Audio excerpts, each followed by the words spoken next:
COVID-19 کے vaccine کے حوالے سے یورپی کمیشن کا امدادی اجلاس طلب کیا جا رہا ہے۔ یورپی یونین کی سطح پر کووڈ-19 کے ویکسین پر تحقیق کے لیے امدادی اجلاس منعقد ہو رہا ہے۔ یورپی کمیشن کے سربراہ ارزولا فان ڈیر لائن نے بتایا کہ اجلاس میں حکومتی نمائندے، دوا ساز کمپنیوں کے عہدیدار اور نجی فاؤنڈیشن سے متعلقہ افراد شرکت کریں گے۔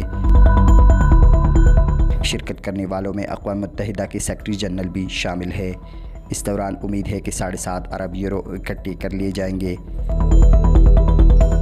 یہ اجلاس یورپی کمیشن کے سربراہ کی کوششوں سے منعقد ہو رہا ہے۔